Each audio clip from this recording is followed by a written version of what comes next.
Hello everyone, this is going to be a short episode, about 15 minutes maybe, basically because this is as much as I can get recording for this session. Okay, oh my god, I snagged a good seat prepared for another class. I thought we were skipping this, well, please don't be, oh it's Oswald.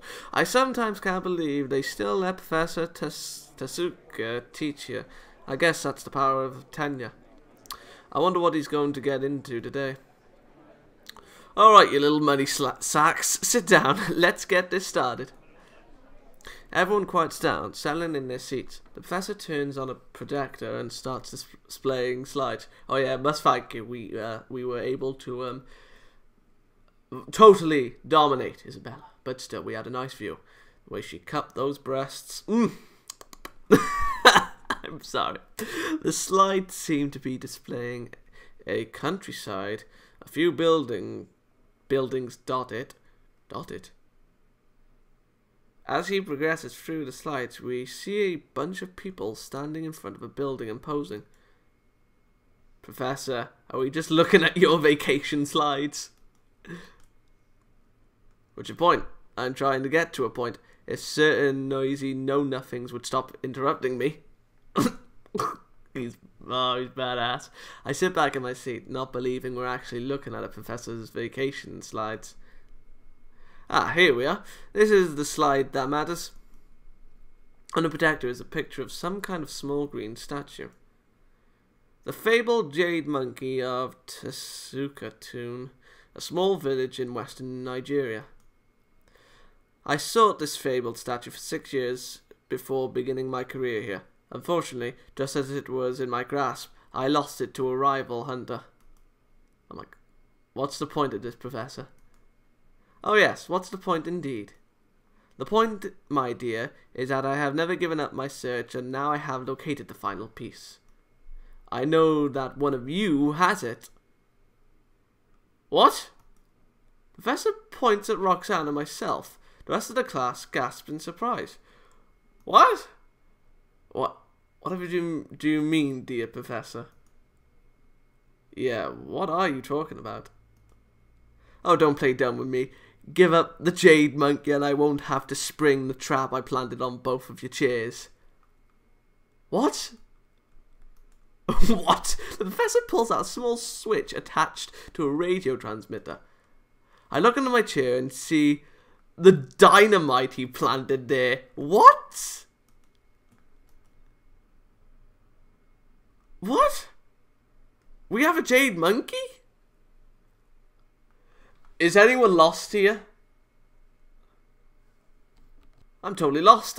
Give up the Jade monkey? Accuse Roxanne of holding the monkey? What Jade monkey?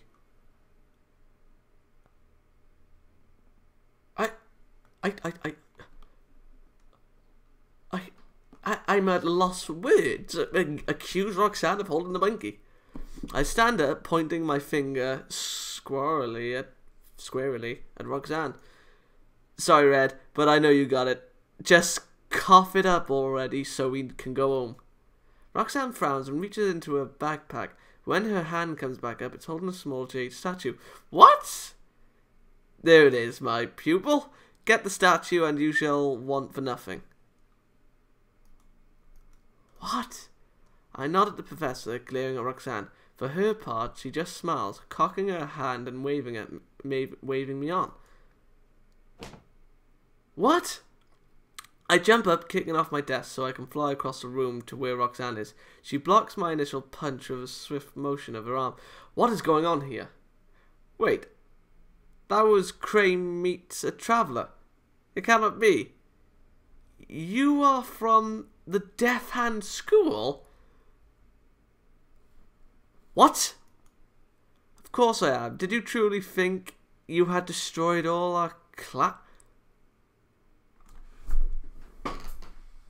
What is this? What am I reading? You don't have the strength. Now let me show you the true kung fu. What? Our fist meets with a thunderclap as we try to move past each other's defense. Her kung fu is strong, but I know that I have righteousness on my side. Suddenly, one of her feet darts out, sweeping my leg. I immediately retreat into a standing crane. How you have left yourself open. What? Her fists move faster than I can imagine, hitting 4 pressure points in my chest. You are a worthy opponent, but you have only 4 steps to live. Professor Tusku and the rest of the class gasps in pain and sorrow as Roxanne moves 6 steps away from me. I can't let her get away with this. I take 2 steps forward, another with my 4th step. A pain builds in my chest. I can see Roxanne smirking condescendingly at me. What is going on? With a start, I lift my head off my desk. I can't believe I fell asleep. What the hell was that dream? And that's why you should always be aware of what kind of cheese you are buying in foreign countries. See? I told you I was getting to a point.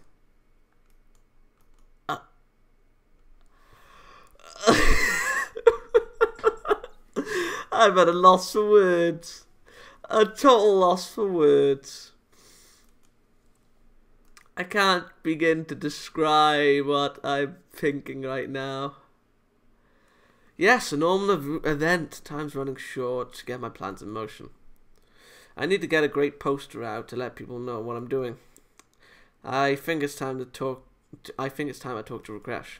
For the event, obviously. I head down the hall, formulating my game as I go. I knock on Rakesh's door, thinking about what kind of poster he might make. Ah, Max, please come in. Hi, bro. I give Rakesh a quick high five as I enter his room. Let's get right to business. I need to commission you. What? What for? Have you heard about this party Annie's throwing? A band's going to be playing. Oh, yes, she invited me the other day. This is incredibly exciting, Max.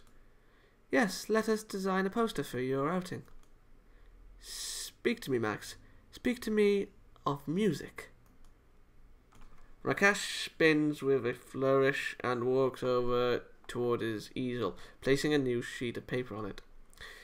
He's a very silly person sometimes. I sit down on his bed and watch as he stares at the paper, waiting for me to talk first.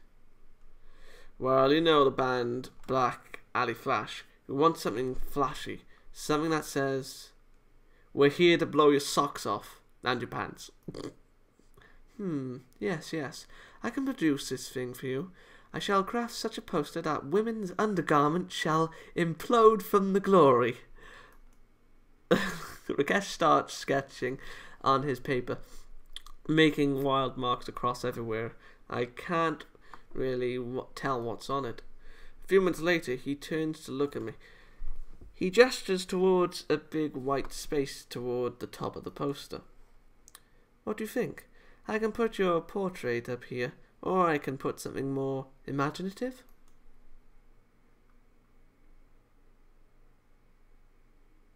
Okay, let me pause. Let your imagination fly, Rakesh. I trust you. Hey, I said flashy, Rakesh. You give me whatever you like. Rakesh grins at me and starts sketching into the white space. This will take a while. I will have your poster ready to distribute tomorrow. I'll even put them up around for you. Oh, thank you. All right, Rakesh. It's in your hands now. Oh. Make me feel alive. Wait, 80? I must have miscalculated. How the hell did that happen? Back in my room at last, just as I'm putting my keys on my desk, there's a knock on my door. What? Max, you have to help me. They have outwitted me. I stand with my keys in my hand staring at Rakesh. Who's outwitted you? My parents. They're going to be video calling me in 20 minutes. So? So, the letter I wrote them. They're not coming, but they still want to check up on me. You have to help me. I look down at the keys in my hands for a moment before answering. Play event. Alright, Rakesh, what do you want to do?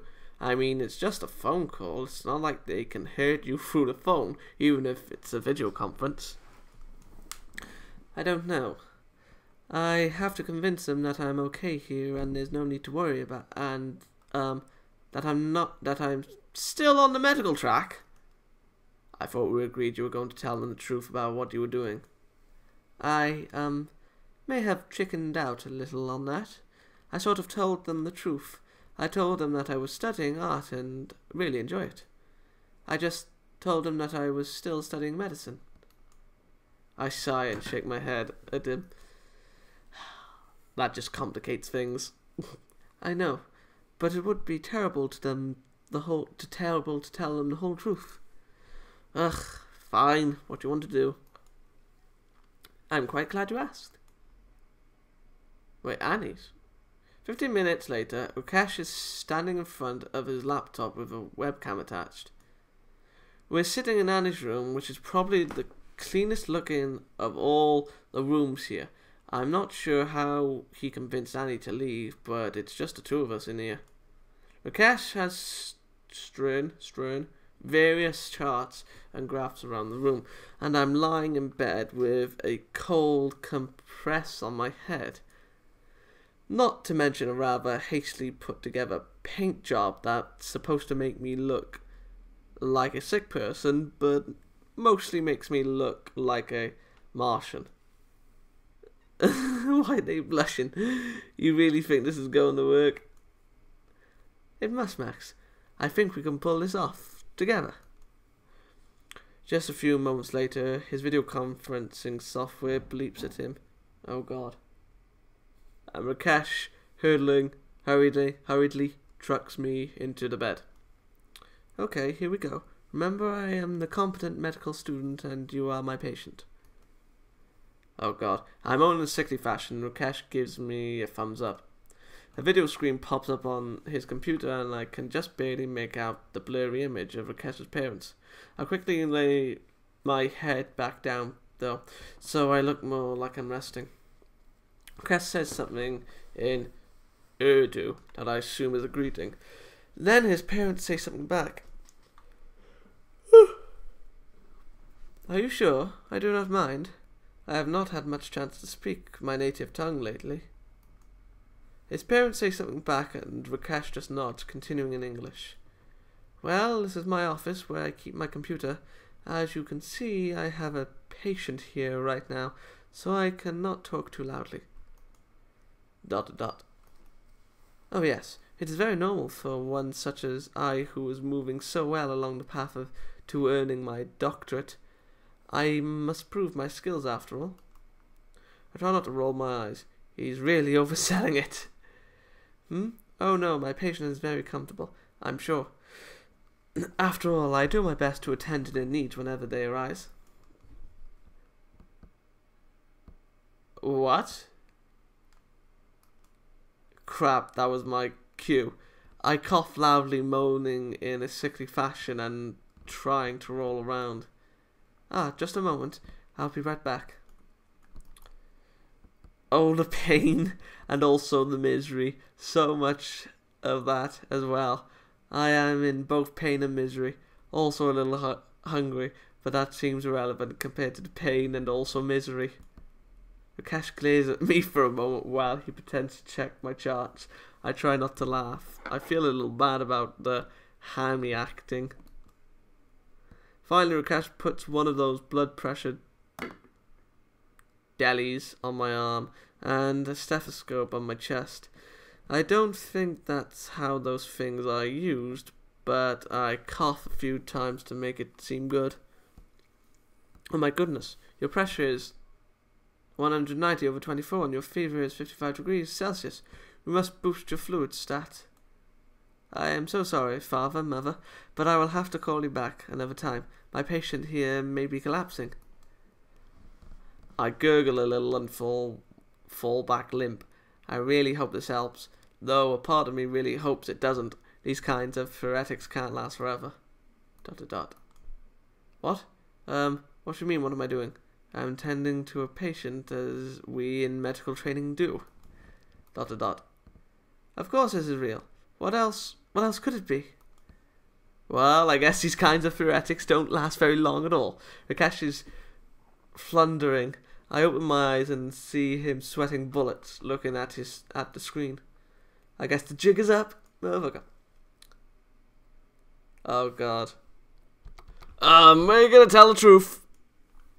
I sit up in bed, removing the cold compressors and trying to smear some of the paint off my face. Okay, that's about enough of that. Look, Rakesh's parents. Sorry, I don't know your names and I don't understand Urdu either. Rakesh tries to move his arms to stop me, but seems to be horrified to move. But here's the gist. Your boy here hates medicine. It's not his bag. He's not into it. You understand? It's great that you want him to be a doctor, but he wants to be an artist, and he's actually got talent too. So you can either sit there stifling your kid until he explodes, or you can step off and let your son grow into the man he's meant to be. ...